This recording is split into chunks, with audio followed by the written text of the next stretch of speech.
सरदार, सरदार, आप उत्तर क्यों नहीं दे रहे सरदार? सरदार,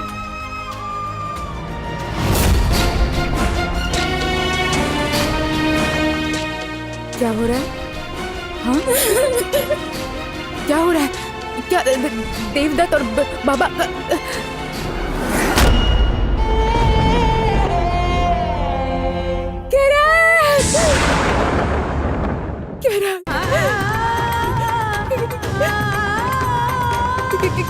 क्या हुआ?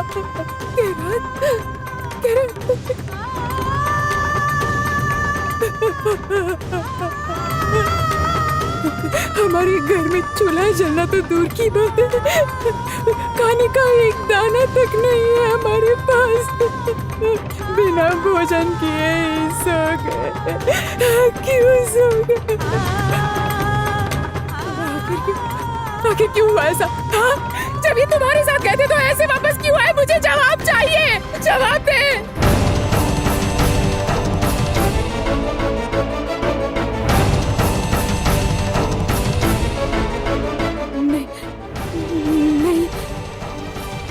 ये नहीं हो सकता।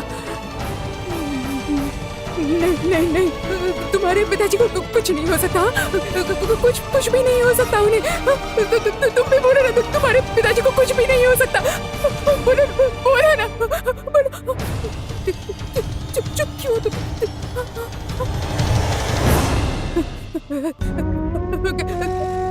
आखिर हुआ क्या था? मुझे बताओ ना, मुझे जवाब दो ना। चुप क्यों खड़े हो? जवाब दो मुझे। क्या हुआ? मुझे कोई कुछ बताता क्यों नहीं है? क्या हुआ? क्यों चुप हो तुम लोग? कुछ हुआ तो नहीं ना सरदार को? सरदार को कुछ भी नहीं हुआ ना? नहीं नहीं नहीं, सरदार को कुछ नहीं होगा। किसकी इतनी हिम्मत हुई? हाँ, किसकी इतनी हिम्मत हुई कि सरदार की ऐसी हालत कर दी? अब हमें इसका समाधान निकालना होगा। नहीं सरदार माँ, रूपनगर का वो राज सिपाही।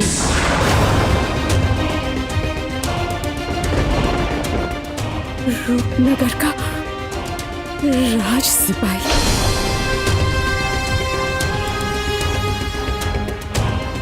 राज सिपाही? राज सिपाही? एक राज सिपाही ने, हाँ? एक साधारण कर्मचारी ने वैद्य सरदार को क्यों मारा? क्या दोष था? हाँ? किसके आदेश से सरदार के रथ को मारा? किसके आदेश से?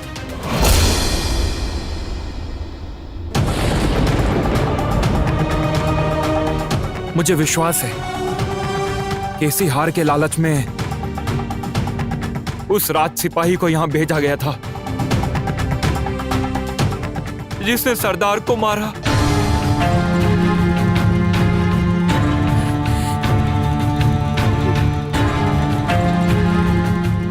ये तो महाराज विक्रमदेव का स्वर्णहार है। इस पर तो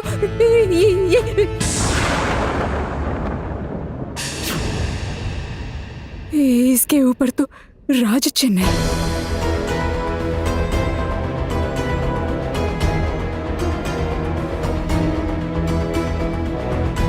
ये देखिए,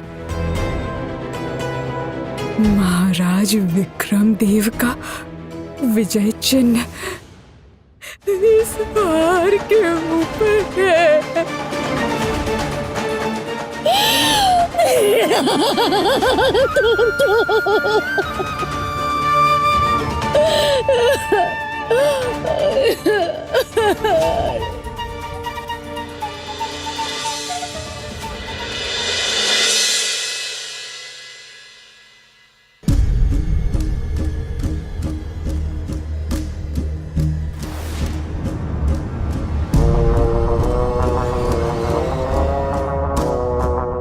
ये क्या? इतने बादल कहाँ से आ गए?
मैं आ रहा हूँ बेटी।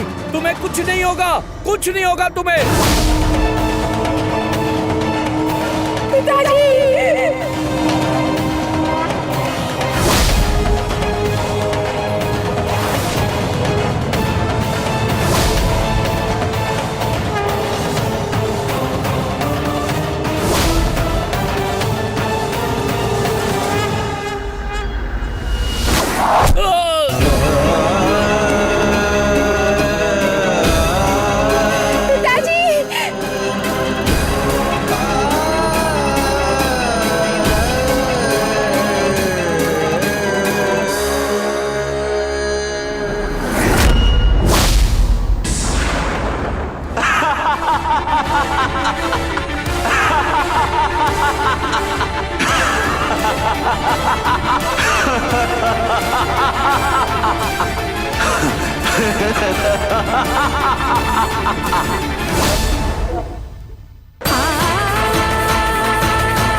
ये क्या देखा मैंने?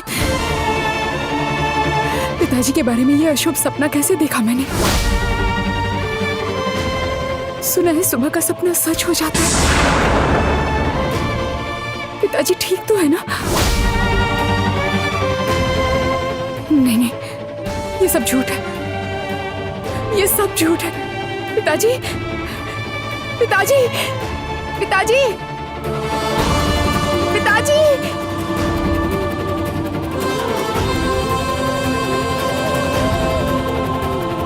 हे भगवान, मेरे पिताजी को कुछ नहीं होना चाहिए और ये सपना झूठ हो जाए। अब कहाँ चले गए? अगर पिताजी को कुछ हो गया तो मैं तो जी नहीं पाऊंगी। पिताजी, पिताजी, पिताजी, पिताजी!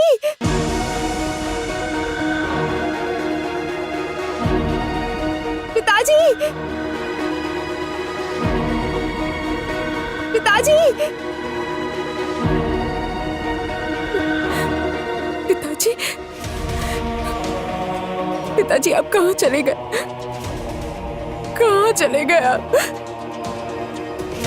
अब ठीक तो है ना? मैं आपको कब से ढूंढ रही हूँ, आप कहाँ हैं? आप सुरक्षित तो है ना? आप कहाँ हैं?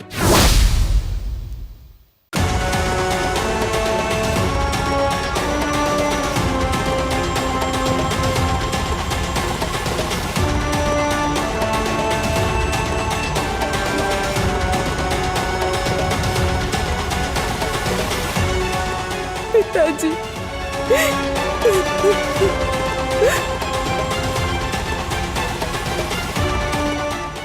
पिताजी,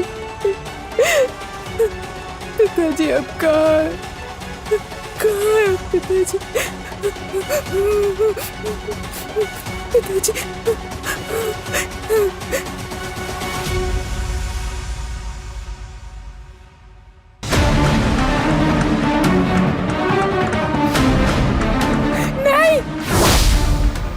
ये क्या?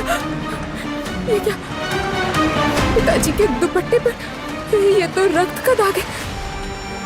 तो क्या पिताजी को सच में कोई चोट लगी है? जो मैंने देखा वो सपना नहीं था, कड़वा सच था। नहीं नहीं, ये सच नहीं हो सकता,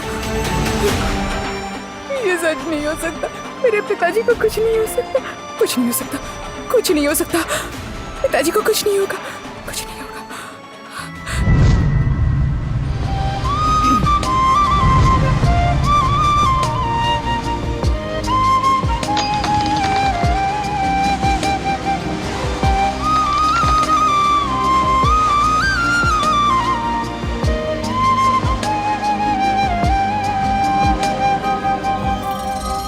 अरे राजकुमारी, आप यहाँ पर?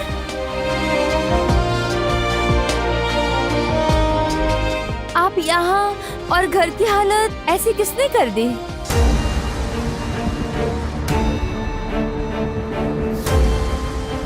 सुनो, पिताजी कहाँ है? हाँ, मेरे पिताजी कहाँ है? मेरे पिताजी कहाँ है? कहाँ है पिताजी? ये ये तो मुझे नहीं पता, लेकिन इस समय तो उन्हें राज दरबार में होना चाहिए।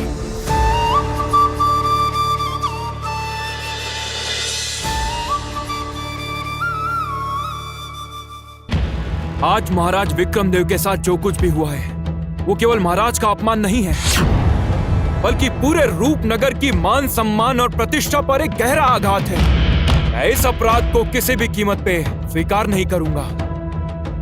मैं अपराधी को खोज निकालूंगा, उसे कोई नहीं बचा पाएगा, कोई भी नहीं।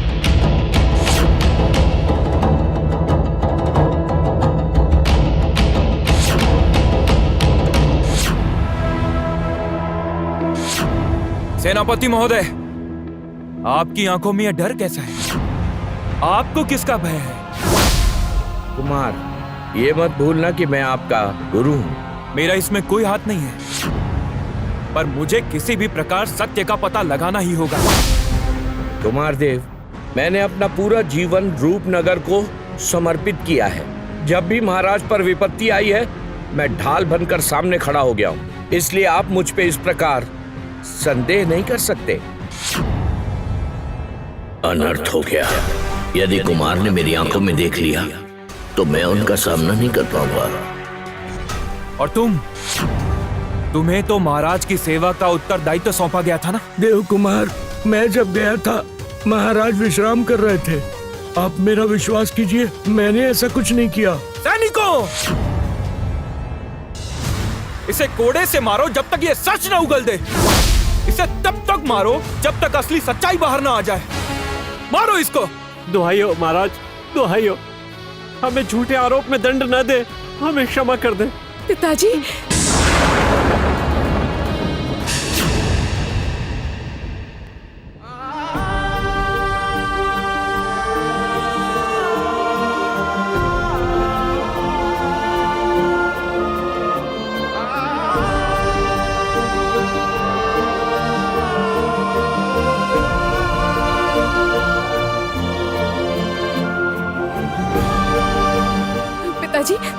पिताजी आप ठीक तो है ना? आपको कुछ हुआ तो नहीं ना? मैंने आपके कक्ष में देखा, आपके दुपट्टे पर रक्त का दाग। आप ठीक तो है ना पिताजी? रक्त देखकर डर गई मेरी पागल बेटी। पता नहीं कल रात मैं इतनी गहरी निद्रा में था कि घाव से कब रक्त निकला और कपड़े भीग गए मुझे आभास ही नहीं हुआ। तुम जाकर राजवैद्य जी से पूछो, उन्होंने ही मेरे घाव पर औषधि लगाकर पट्टी बांधी है। महाराज के स्वर्ण का हार कहीं नहीं मिल रहा है दीदी। यहाँ उपस्थित सभी लोगों की तलाशी लो, किसने चुराए हैं? सच बता, तुम में से चोर कौन है? राजकुमारी जी, अब आप ही दया करके हमें बचा लीजिए। राजकुमारी जी, इन्हें जाने हमने दीजिए। सचमुच चोरी नहीं किया। राजकुमारी जी, इन्हें जाने दीजिए, ये लोग अपराधी नहीं है, मुझे विश्वास है। इनका पक्ष मत लो दीदी, तुम इन दास दासियों को नहीं जानती। मैं इन्हें तुमसे बेहतर जानती हूँ भाई। मेरा मन कह रहा है ये कार्य इन्होंने नहीं किया। क्षमा करें महाराज, इस तरह किसी का अपमान करने का अर्थ क्या है महाराज? कुमार, तुम्हारा ये व्यवहार मुझे ठीक नहीं लग रहा। ये सही नहीं है। तुम रुक जाओ, मैं देखता हूँ। नहीं महाराज, इनको जब तक इन हाथों से कोड़े नहीं पड़ जाते, मुझे लगता है इनके मुंह से सच्चाई बाहर नहीं आएगी।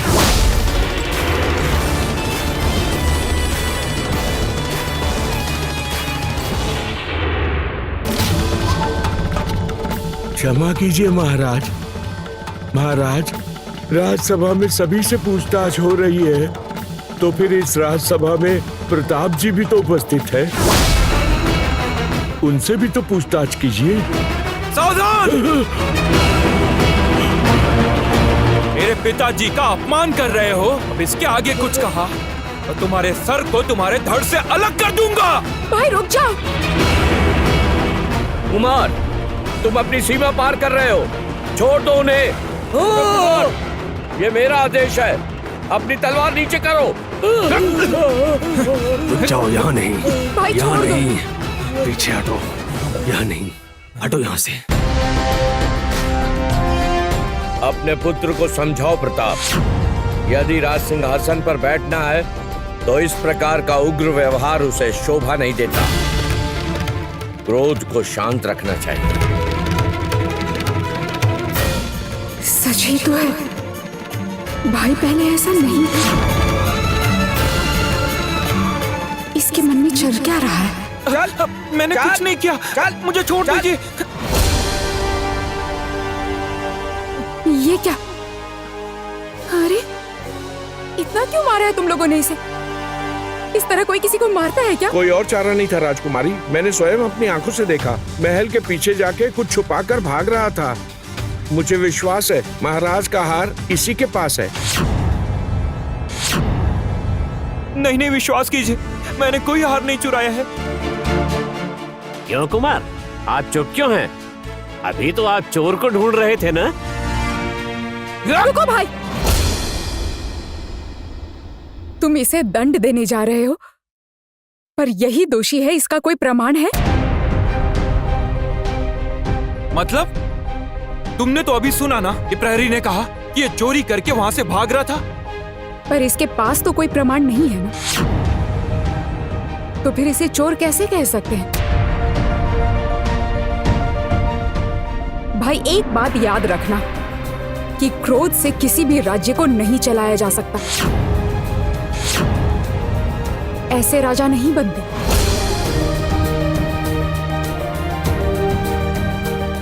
देखिए महाराज, इसने फल चुराए हैं, हार भी इसी के पास होगा। मैंने ये हार नहीं चुराया राजकुमारी, मेरी बात पे विश्वास करिए। घर में सब लोग भूखे हैं, मेरी छोटी बहन भूख से रो रही थी, इसीलिए मैंने केवल फल लिए थे।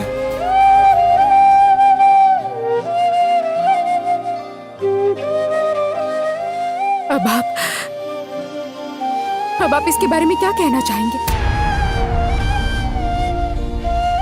अगर इसने हार चुराया होता तो तलाशी करने पर हार ही मिलता, फल नहीं।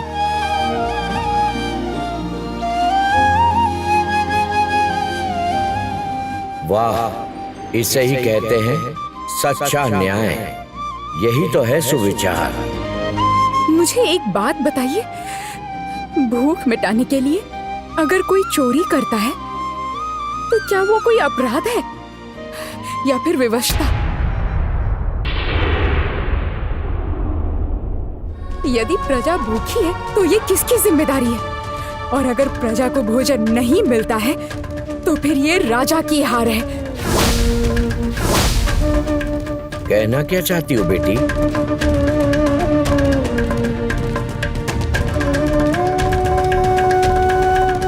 ये किसान का पुत्र है, ये बहुत परिश्रमी है। इसे हमारी सेना में भर्ती किया जाए ताकि इसे दोबारा चोरी ना करनी पड़े। सेनापति जी, इस युवक को अपनी सेना में नियुक्ति दो।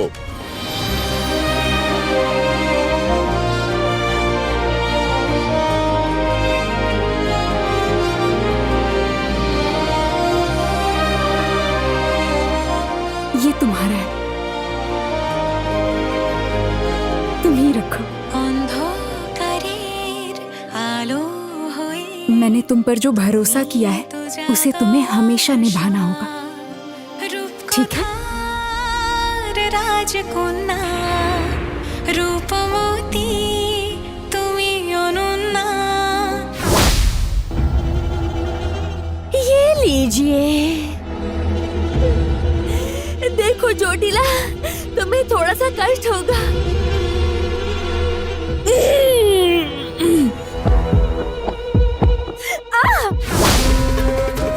हाथ छोड़ो मेरा।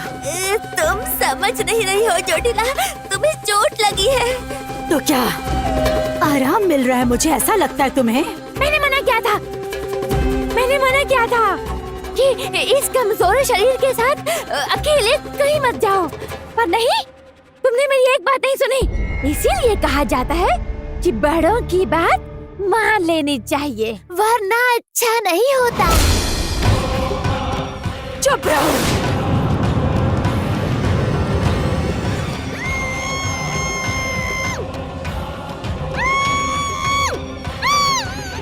जो मुख बार बार खोखुश रानी जोटीला को उपदेश दे, उस मुख को बंद रहना ही सबके लिए अच्छा है।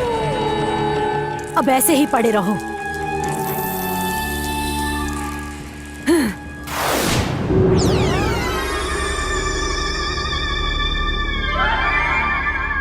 अब अगर दोबारा अपनी जबान चलाई ना, तो ये मुख बोलने के लायक नहीं बचेगा।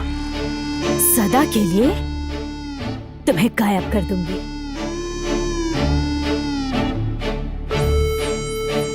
चुपचाप अब अपना काम करो जाकर।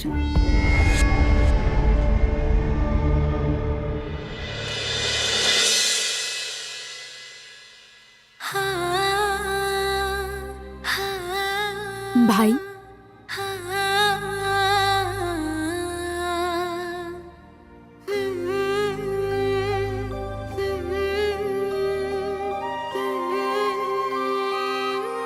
इसमें तुम्हारे परिवार के लिए राशन, फल और सब्जियां सब कुछ रखा है। घर जाकर कहना कि महाराज ने दिया है, ठीक है? आपने मेरे परिवार की भूख मिटा दी, मुझे सेना में सम्मानजनक नौकरी दी, आपने मुझे नया जन्म दिया राजकुमारी। मैं आपका ये ऋण कैसे चुकाऊंगा? तुमने एक अच्छे बेटे की तरह जैसे परिवार के लिए संघर्ष किया है ना, उसी तरह एक दिन एक अच्छे सैनिक बनकर इस रूपनगर के लिए युद्ध लड़ोगे। उस दिन मैं समझूंगी कि तुमने मेरा मान रख लिया। महाराज कितने महान हैं, उनका हृदय कितना विशाल है। मैंने तो उनकी बस कहानियां सुनी थी, आज साक्षात देख भी लिया। मैं जीवन भर उनका आभारी रहूंगा। जब भी आपको आवश्यकता होगी, मैं अपना प्राण न्यौछावर कर दूंगा। जाओ, घर पर सब तुम्हारी प्रतीक्षा कर रहे होंगे।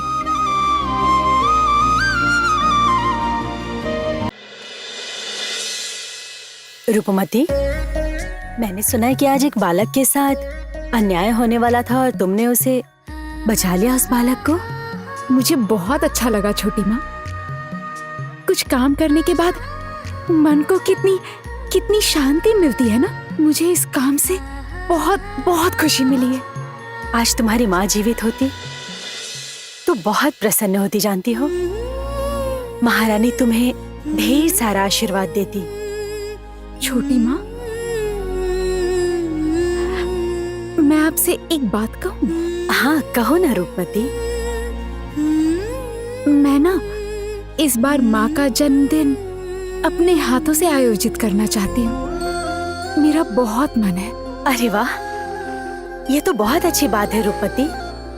तुम अपनी माँ का जन्मदिन मनाना चाहती हो, तो इसमें इतना हिचकिचा क्यों रही हो? पिताजी नहीं मानेंगे। इतनी दासियां होते हुए माँ के जन्मदिन का आयोजन मैं करूं, पिताजी को ये पसंद नहीं आएगा। छोटी माँ, आप पिताजी से बात कीजिए ना। अवश्य कहूंगी रूपमती, और मुझे लगता है महाराज बहुत प्रसन्न होंगे, क्रोध नहीं करेंगे। आप सच कह रही हैं छोटी माँ। आपको पता नहीं, आपने मेरे दिल का कितना बड़ा बोझ उतार दिया है, मेरी प्यारी छोटी माँ। अच्छा बाबा, छोड़ो मुझे। शाम हो गई है, अब आरती की आयोजन करनी है। तुम प्रसाद की थाली लेकर आओ, मैं चलती हूँ।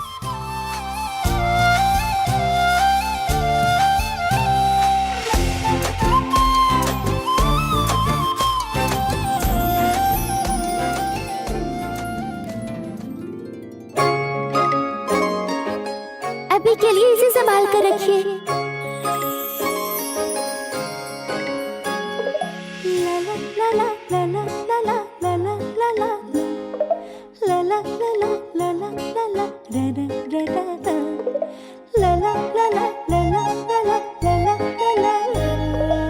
दिन भर की इतनी व्यस्तता में मैं इस पंख की बात तो भूल ही गई थी। अच्छा, उस पक्षी ने ये पंख यहाँ क्यों गिराया? इसका क्या करूंगी मैं? चाँद तारा फूल पाखी चाय সকলে रूप मोती चाँद तारा फूल पाखी चाय সকলে रूप मोती रूप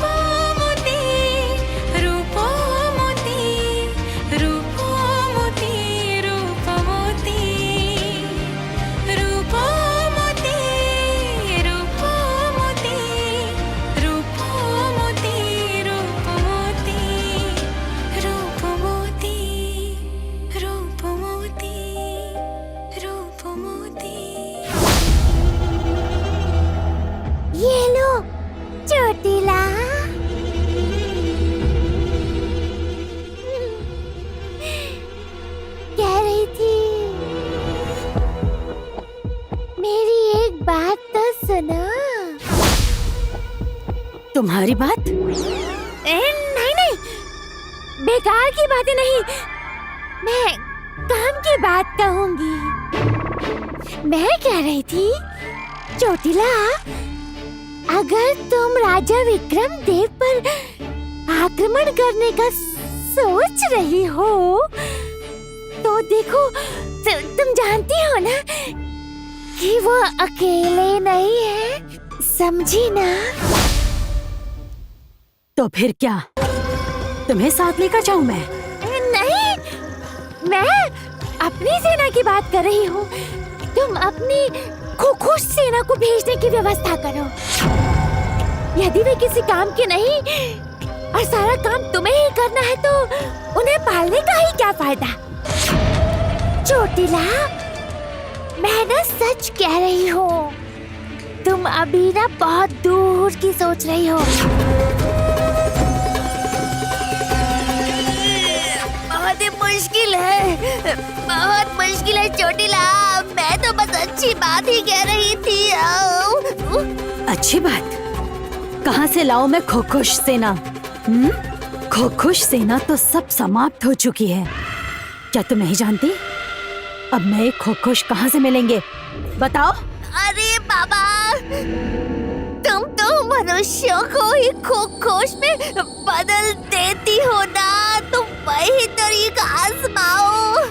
तुम तो कुछ भी कर सकती हो ना, तो बस वही काम करो।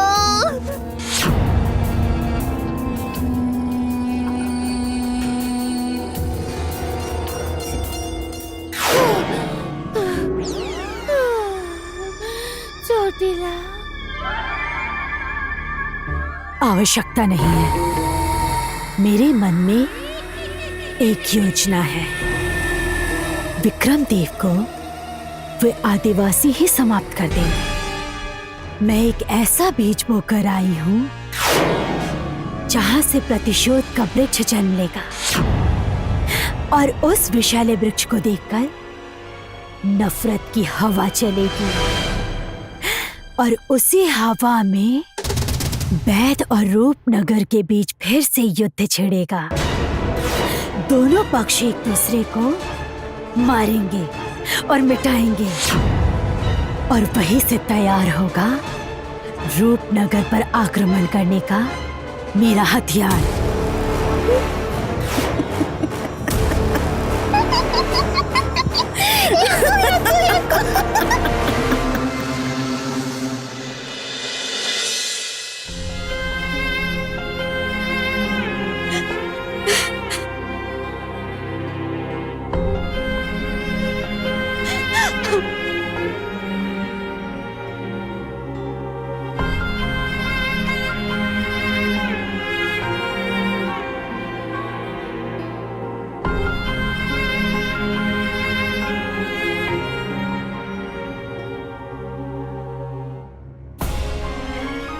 जाओ, पिताजी को पहना दो।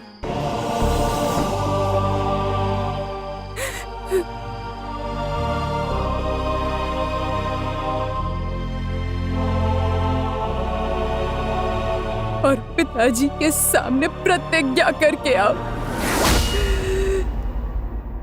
कि तुम उनका प्रतिशोध लोगे।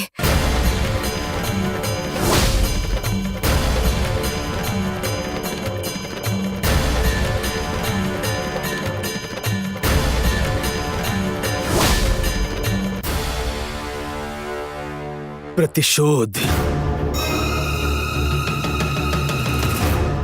मुझे एक प्रश्न अंदर ही अंदर खा रहा है। रूपनगर के महाराज ने क्यों लोगों को भेजा मेरे पिताजी को मारने के लिए?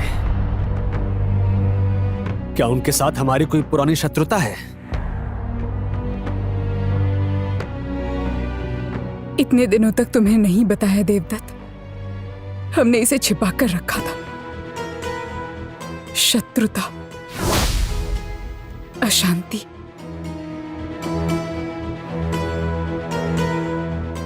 बहुत बड़ी अशांति। हम जंगल में रहते हैं, पशु पक्षियों का शिकार करते हैं, हम इस जंगल के स्वामी हैं, किंतु रूपनगर के महाराज को ये पसंद नहीं आया। वो चाहते थे कि हम उनके महल में रहें और बदले में इस जंगल पर वो अपना अधिकार कर लें। किंतु देवदत्त, तुम्हारे पिताजी ने ऐसा नहीं होने दिया। नहीं, उन्होंने हार नहीं मानी। राजनीति के सामने तुम्हारे पिता ने कभी सिर नहीं झुकाया। वो मिट्टी से जुड़े रहे किंतु अपना अस्तित्व नहीं बेचा। महाराज का परिवार हमें अच्छी नजरों से नहीं देखता, वो हमें अपना शत्रु मानते हैं। इसीलिए तुम्हारे पिता ने ऐसा किया।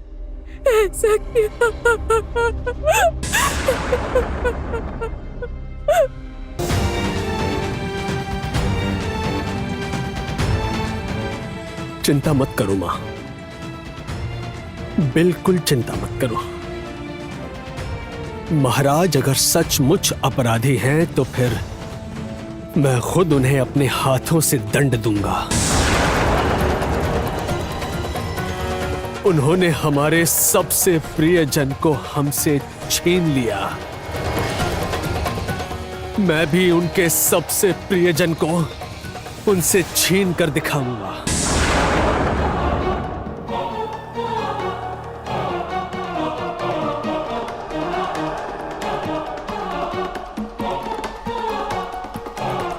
मैं वचन देता हूं।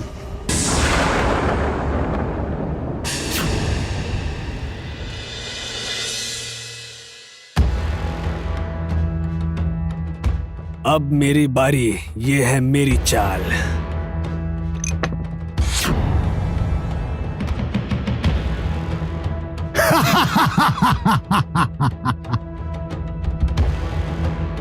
भाई साहब, आज मेरा दिन है।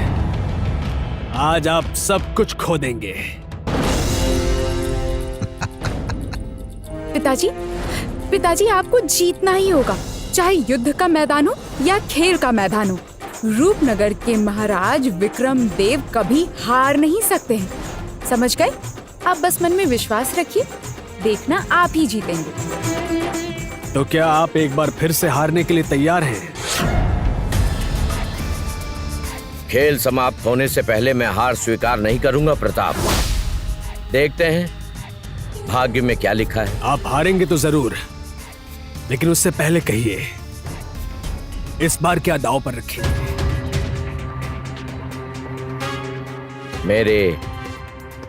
मेरे गले का ये प्रिय हार।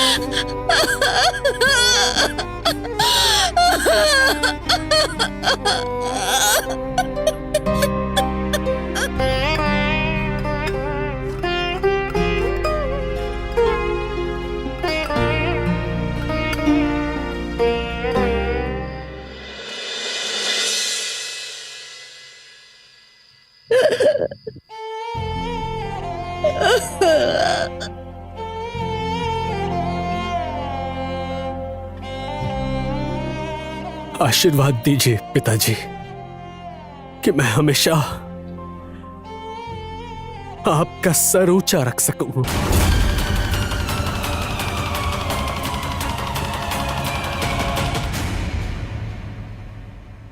पिताजी, वो तो आपका प्रिय हार है। सच कहूं तो उस पर मेरी बहुत दिनों से नजर थी।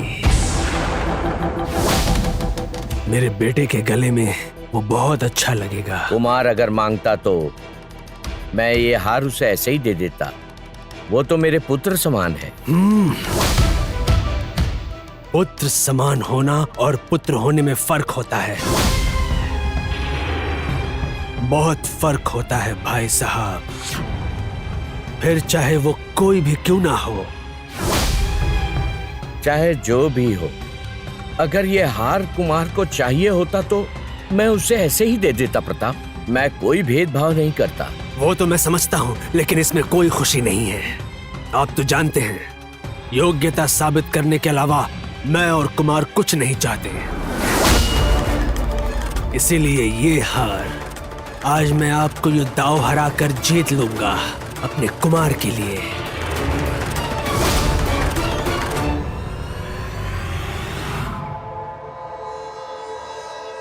ठीक है, तो फिर खेल पर ध्यान दिया जाए।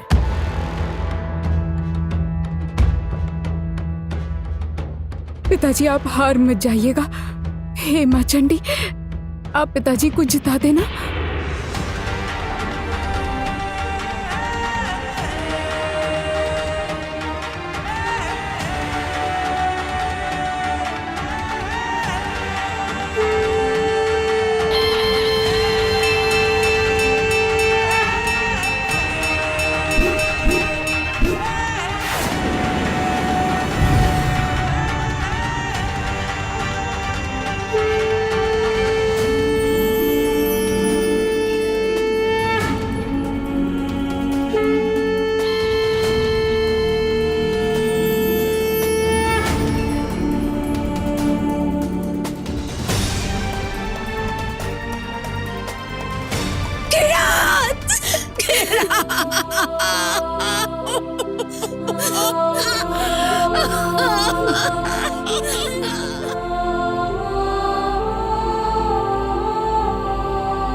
पिताजी आप हार नहीं सकते।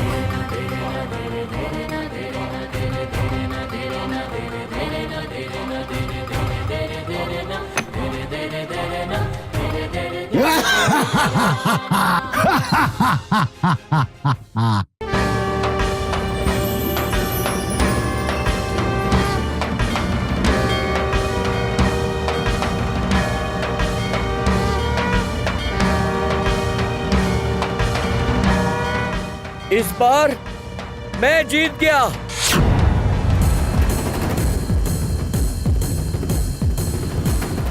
डरो मत बेटी, आंखें खोलो, आंखें खोलो। देखो देखो, मैं जीत गया। तुम्हारी प्रार्थना काम कर गई। पिताजी, आपका प्रिय हार आपके पास ही रहा। हाँ बेटी, जीवन के खेल और पासे के खेल में कोई अंतर नहीं होता बेटी। ये किसी भी समय बदल सकता है। मैंने तो साफ साफ देखा था कि 2 थे, अचानक 12 कैसे हो गए? महाराज, महाराज मुझे क्षमा करें महाराज। एक विशेष कार्य के लिए मुझे आपको इस तरह से परेशान करना पड़ा महाराज। क्या बात है राजपुरोहित जी, आप इतने चिंतित क्यों लग रहे हैं? हाँ महाराज, मैं बहुत चिंतित हूँ, क्योंकि मैंने राजकुमारी रूपमती के स्वयंवर का मुहूर्त और दिन की गणना करके रखी थी। गणना करते समय देखा कि इसी माह में महारानी सुमति की जन्म तिथि है। अगर इसी माह में राजकुमारी रूपमती का विवाह हुआ तो नक्षत्र विपरीत होंगे और ये राजकुमारी के लिए बहुत ही अशुभ होगा। ये केवल राजकुमारी के लिए ही नहीं, बल्कि पूरे राज्य के लिए अशुभ होगा। ये क्या? तो फिर तो अब हमें क्या करना चाहिए? महाराज, यदि आप मेरी राय जानना चाहते हैं तो मैं स्पष्ट रूप से कहूंगा कि स्वयंवर की तिथि को आगे बढ़ाना ही हमारे लिए एकमात्र सही निर्णय होगा।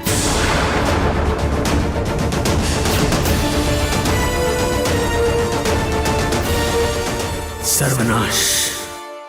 इस स्वयंवर की वजह से तो कुमार पीछे रह जाएगा। बार बार मेरे ही साथ ऐसा क्यों होता है?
पिताजी के सामने प्रतिज्ञा करना कि उनका तुम प्रतिशोध लोगे।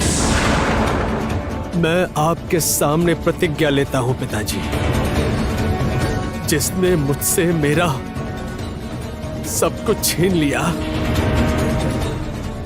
मैं भी उससे उसका सब कुछ छीन लूंगा, उसे खत्म कर दूंगा।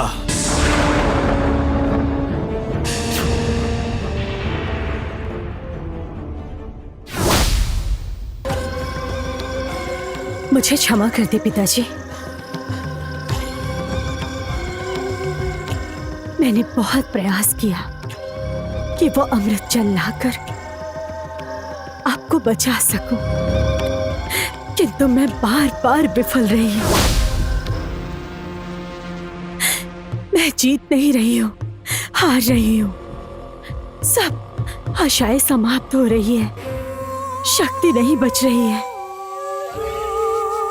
मुझे आप शक्ति दीजिए पिताजी, शक्ति दीजिए अपनी पुत्री को, ताकि आपकी पुत्री आपका मान सम्मान वापस ला सके, आपको फिर से जीवित कर सके। खुश रानी जोटीला की आंखों में आंसू। ये तो सृष्टि की बहुत ही अद्भुत घटना है। जिस विक्रम देव ने आपको मुझसे छीन लिया था, उस विक्रम देव को मैं समाप्त करके आपको वापस लाऊंगी। लेकिन महाराज, हर राज्य के पास आमंत्रण पत्र पहुंचा दिया गया है। राज्य के लोग यहाँ प्रस्तुत होने वाले हैं, और ऐसे क्षण में हम स्वयंवर का दिन कैसे बदल सकते हैं? प्रताप, ये कोई चौसर का खेल नहीं है। ये मेरी बेटी के जीवन का प्रश्न है। उसके साथ मैं किसी तरह का खिलवाड़ नहीं कर सकता। स्वयंवर के दिन की जिस समय मैंने घोषणा की, तो स्वयंवर आगे बढ़ने के दिन की घोषणा भी मैं ही करूंगा। तुम आमंत्रित किए सभी राज्यों तक यह खबर पहुंचाने की व्यवस्था करो।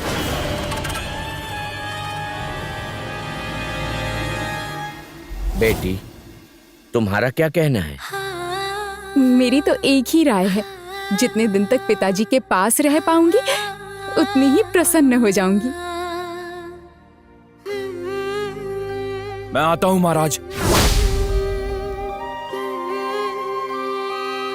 महाराज, मैं भी चलता हूँ और अगले शुभ मुहूर्त की गणना करने की चेष्टा करता हूँ। राजपुरोहित जी, इस बार हमें अच्छे से गणना करनी होगी। आज्ञा दीजिए महाराज।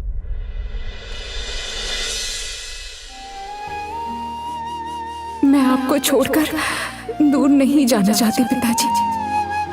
मुझे लगता है मेरे दूर जाने से आप पर संकट आ जाएगा। मुझे दूर मत भेजिए पिताजी।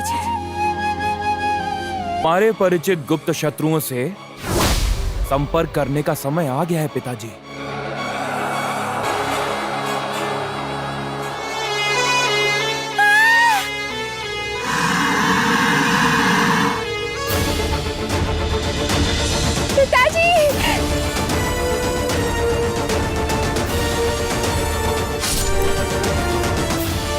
रूपमती,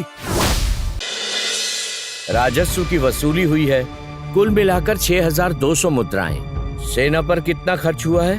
जी महाराज, मैंने सब लिख कर रखा है। कहाँ लिख कर रखा है? ये देखिए, 1800 मुद्राएं। नहीं, 731 मुद्राएं। ये कैसे हो सकता है? इतनी बड़ी भूल कैसे हुई? अगर 731 मुद्राएं खर्च हुई तो बाकी की 1082 कहाँ गई? ये तो आप बता पाएंगे, मैं कैसे बता सकता हूँ? बेटी रूपमती, तुम एक बार हिसाब करो तो। हिसाब में 1082 मुद्रा की गड़बड़ी है। आखिर बात क्या है? हिसाब में इतना अंतर क्यों आ रहा है? देखिए महाराज, हमारी स्वयं भी ये समझ में नहीं आ रहा है। ऐसा पहले कभी तो नहीं हुआ है। पिताजी, ऐसी गड़बड़ी पहली बार हुई है? पहले भी हुई है, पर इतनी बड़ी नहीं हुई है। मुझे जल्द ही एक आवश्यक बैठक बुलानी होगी।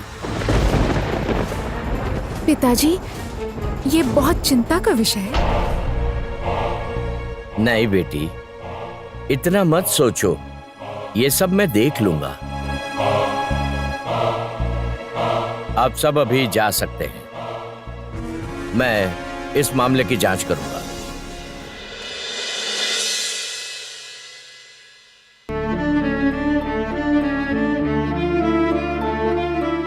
महाराज, आपका पान।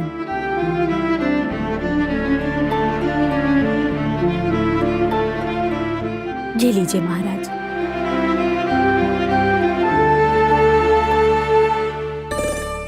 अच्छा सुनो, तुमने पिताजी से वो बात पूछी जो कह रही थी?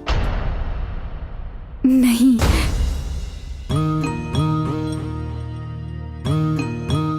क्या बात है रूपमती, क्या कहना चाहती हो मुझसे? महाराज, आपके लाडली पुत्री की ये इच्छा है कि इस बार महारानी का जन्मदिन वो स्वयं के हाथों से मनाए। सारा आयोजन वो स्वयं करना चाहती है, बस आपकी अनुमति चाहिए थी। बस वो आपसे कहने की हिम्मत नहीं जुटा पा रही है। ये तो बहुत अच्छी बात है, अनुमति की क्या आवश्यकता है? मेरी बेटी बड़ी हो गई है, अपने दायित्व खुद उठाना सीख रही है। एक पिता के लिए यह गर्व की बात है। मेरी पूरी सहमति है, तुम अपनी तैयारी करो। सच में पिताजी, सब मैं कर सकती हूँ अपनी पसंद से? हाँ बेटी, तुम अपनी इच्छानुसार ही करोगी सब कुछ। छोटी माँ चलिए ना, मुझे आपसे सलाह भी लेनी है। पिताजी, मैं चलती हूँ। हाँ बेटा जा, पर याद रखना संभल के। हाँ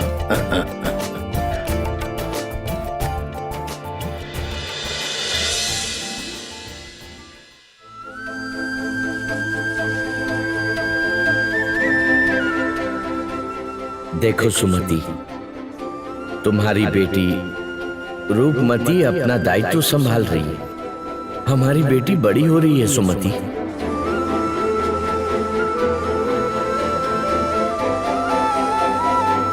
क्या बात है, आप दोनों अचानक? महाराज, मुझे आपके साथ कुछ आवश्यक बात करनी है। बात? कैसी बात?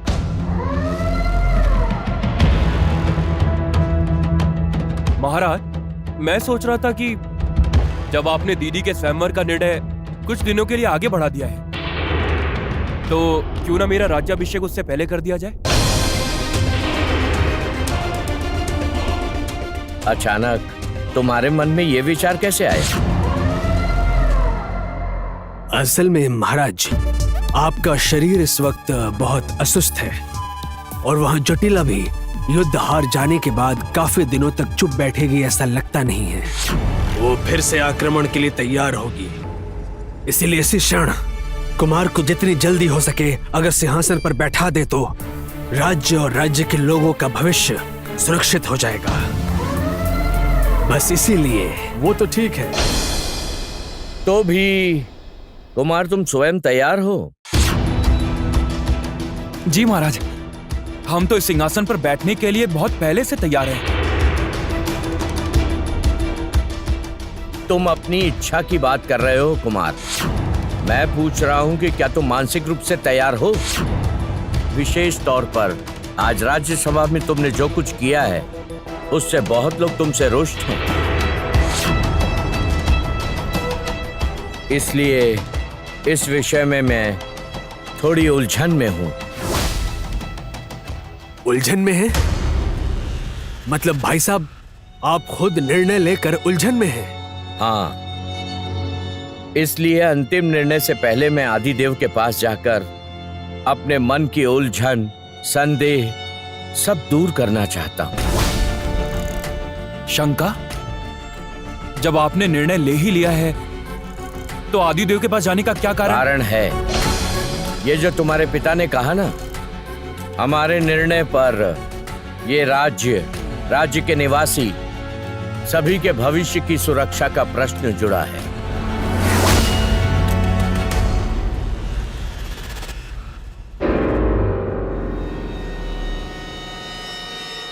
समय आने पर मैं तुम्हें सब बता दूंगा।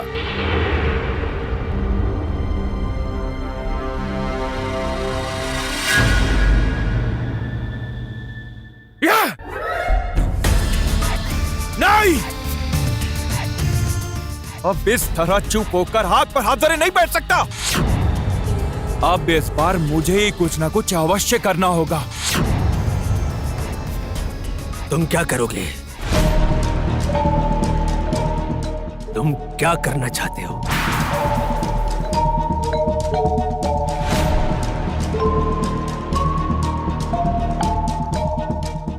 वो सिंहासन,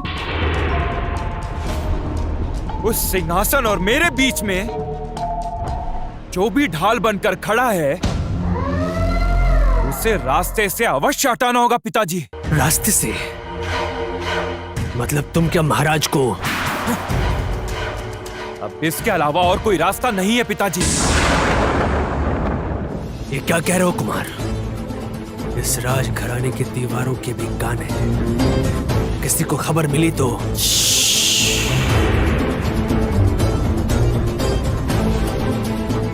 किसी को भी कुछ भी पता नहीं चलेगा पिताजी,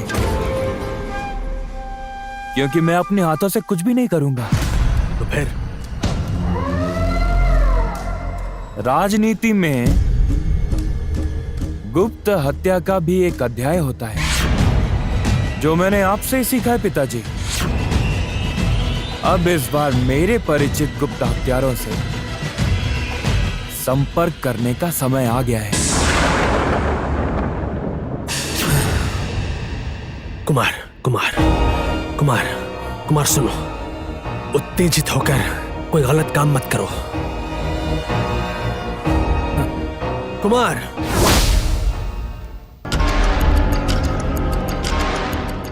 गुप्त हत्या, विक्रम देव का अंत निश्चित है। अब देखना है उसके भाग्य में क्या है। ये खबर जोटीला को देनी होगी। जो जड़ी बूटी, क्या तुमने मेरे लिए कोई औषधि बनाई है? सही कहा जोटिला, ये वही दवा है जो मैंने तुम्हारे लिए बनाई है। तो लो इसे पकड़ो और पी लो। सूंघना मत, बस इसे गट गट करके पी जाओ। ये क्या है? इसकी गंध बहुत अजीब है जड़ी बूटी। इसमें क्या क्या मिलाया है? वो सब नहीं बता सकती, पर ये जादुई जड़ी बूटी है, कोई मामूली दवा नहीं है। इसमें कई गुप्त चीजें हैं।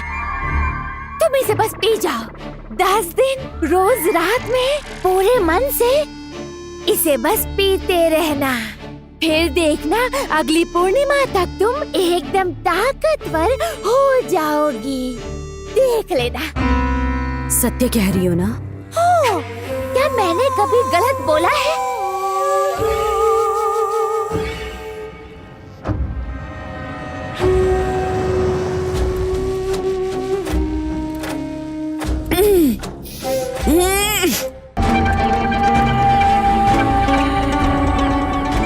अब कैसा महसूस हो रहा है जोटिला?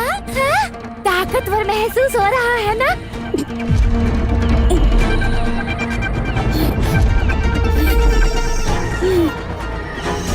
ये क्या? ये मेरे साथ क्या हो रहा है?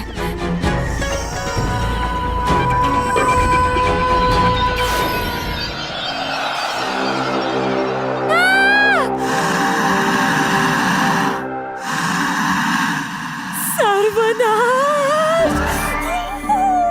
ये क्या हो गया? ये कैसे हो गया? ये तुमने क्या किया? इस औषधि में क्या मिलाया था? जड़ी बूटी बताओ, क्या मिलाया था? मुझे तुरंत पहले जैसा कर दो, वरना मैं अभी तुम्हारा अंत कर दूंगी। मुझे ठीक करने के नाम पर तुमने मेरा सर्वनाश कर दिया। तुम मुझे शक्ति दिखा रही हो, अब देखो मेरी असली शक्ति। नहीं नहीं नहीं, काटना मत, काटना मत। खोखो रानी चोटिला, मैंने जो किया है वो मैं ठीक करके दूंगी। मुझे लगता है कि जड़ी बूटियों में कुछ तो गड़बड़ हो गई है, क्योंकि ऐसा नहीं होना चाहिए था। लेकिन कोई बात नहीं, मैं तुम्हें ठीक करूंगी। मैं तुम्हारे लिए नई जड़ी बूटी लेकर आऊंगी। मैं सब ठीक कर दूंगी चोटिला, मैं सब ठीक कर दूंगी। मैं ऐसे हार नहीं मान सकती। इसके भरोसे तो मैं ये युद्ध नहीं जीत सकती। अब मुझे ही कुछ करना पड़ेगा।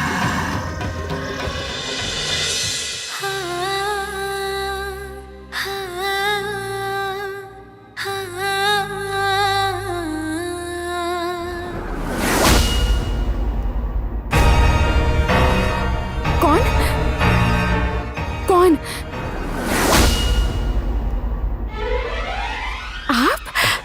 क्या हुआ, डर गई क्या? नहीं, मैं डरी नहीं। मैं बस ये सोचने लग गई कि इतनी रात में कौन आया। अरे मैं भी तो यही जानना चाहता हूँ, तुम इतनी रात को छत में अकेले क्या कर रही हो? कोई दुख तो नहीं है?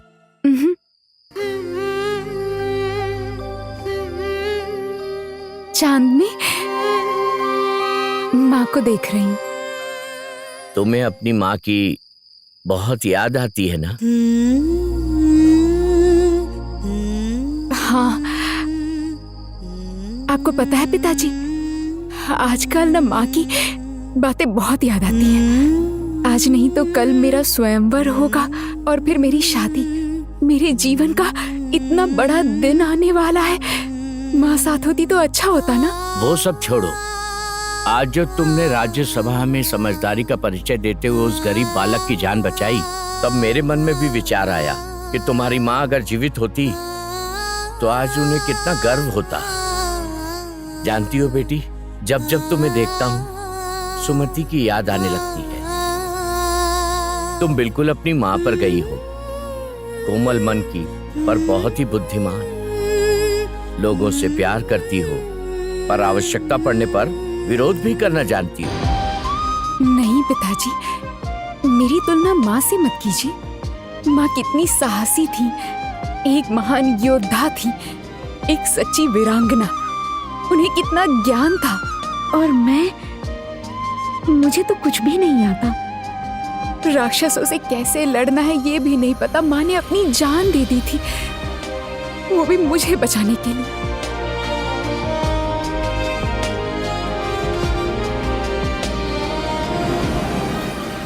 सुमति!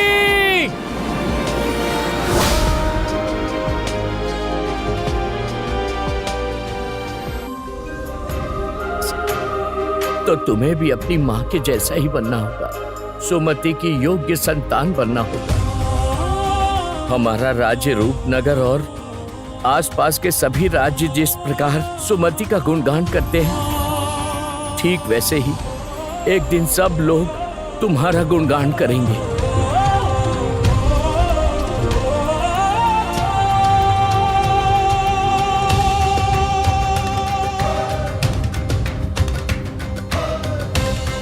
पिताजी माँ से आज भी कितना प्यार करते हैं, लेकिन पिताजी के उन सपनों को मैं कैसे पूरा करूंगी?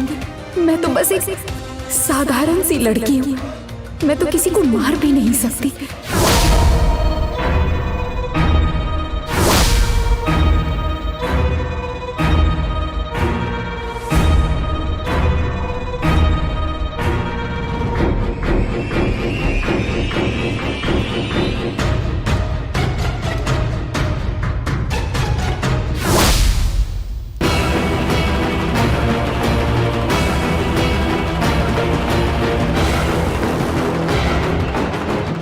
पिताजी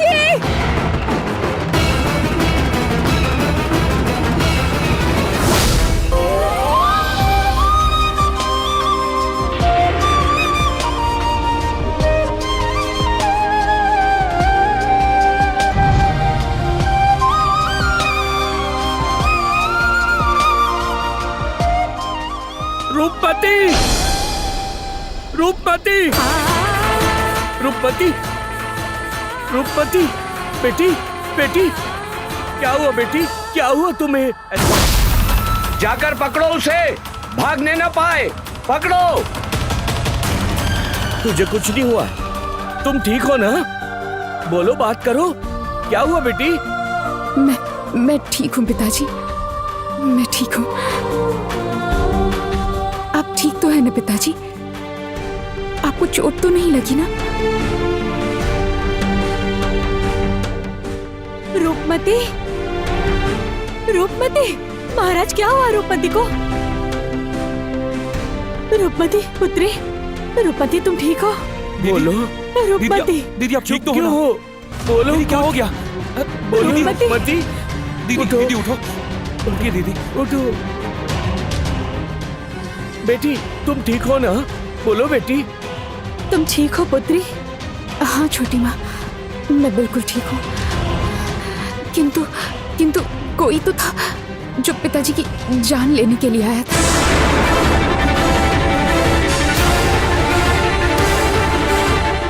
ये क्या? आपके राज्य में, आपके राजमहल में आपको भला मारने कौन आएगा? वो कौन था? उन्हें जब सैनिक पकड़ लेंगे तभी पता चलेगा। लेकिन मैं तो बस यही सोच रहा हूं।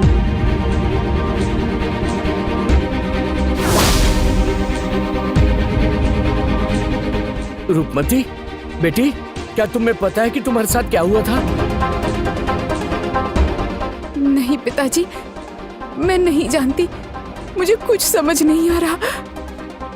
अचानक से मेरा शरीर बहुत हल्का महसूस होने लगा। आंखों के सामने एक तेज रोशनी चमकी और उसके बाद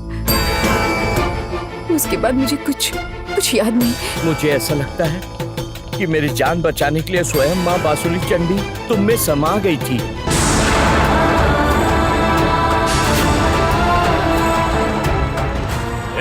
चल चुपचाप, कहा ना।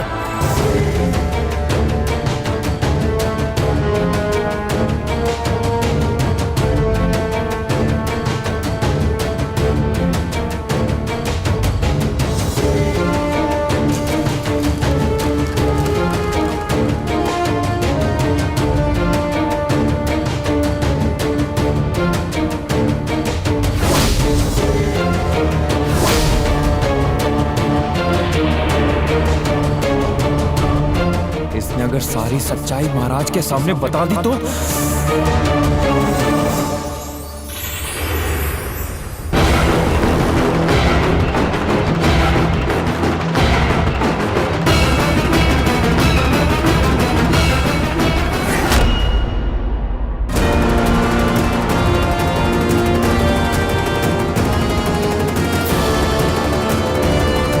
कौन हो तुम? तुम मेरी जान लेने आए थे? किस लिए मेरी जान लेने आए थे, बोलो?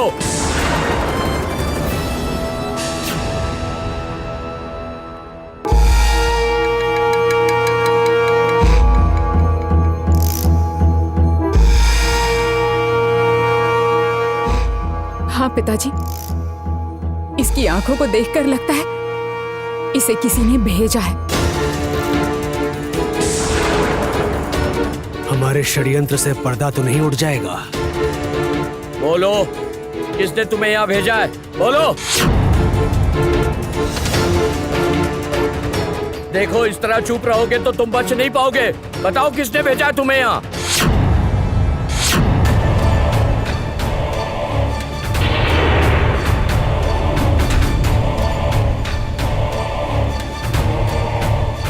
महाराज,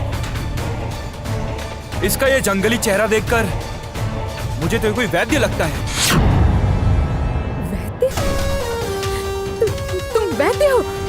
किस राज्य के वैद्य ने तुम्हें भेजा है? बताओ मुझे, बताओ किसने भेजा है तुम्हें?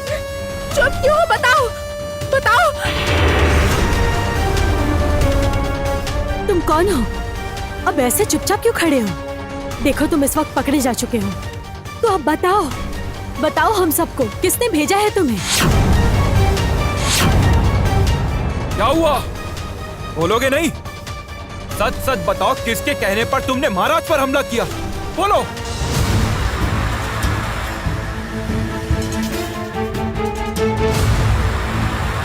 ये काम मैं नहीं कर पाऊंगा। युवराज कुमार देव को एक बार यहाँ आ जाने दीजिए, मैं उन्हें सब समझा दूंगा, सब सच बता दूंगा। युवराज को समझाने से पहले तुम्हें समझना होगा। अगर ये कार्य तुमने नहीं किया तो याद रखना, तुम्हारी बीवी और बच्ची को हम आप लोग समझ क्यों नहीं रहे हैं? महाराज मेरे लिए भगवान की तरह है। उनकी दी हुई दवा से ही मेरी पत्नी और बेटी ठीक हुए, उन्हीं की वजह से हम जीवित हैं। मैं इतने भले इंसान की हत्या कैसे कर सकता हूँ? मैं आपके पैर पड़ता हूँ, मुझसे इतना बड़ा पाप मत करवाइए। पाप और पुण्य की बात मत करो, तुझे ये काम करना ही होगा। और अगर तूने नहीं किया तो मैं तुम्हारी बेटी और पत्नी को मार दूंगा।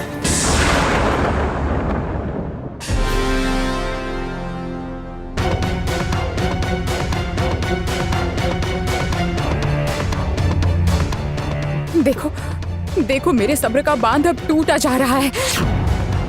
बताओ बताओ, कौन हो तुम? किसने भेजा तुम्हें? किस कबीले के हो तुम? बताओ बताओ, उत्तर दो। बोलो, कौन हो तुम? नहीं तो तुम्हें मृत्यु दंड दिया जाएगा। चुप क्यों हो? बोलो बोलो, पकड़ो इसे। तुम्हें किसने भेजा है, बताओ।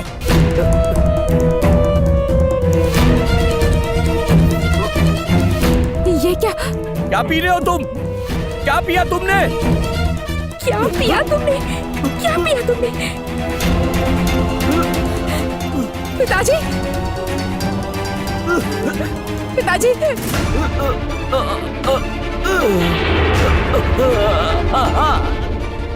क्या पिया है तुमने?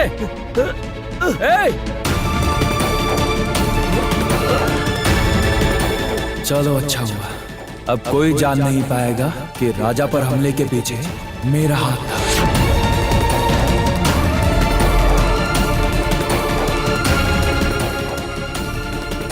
रुकमती,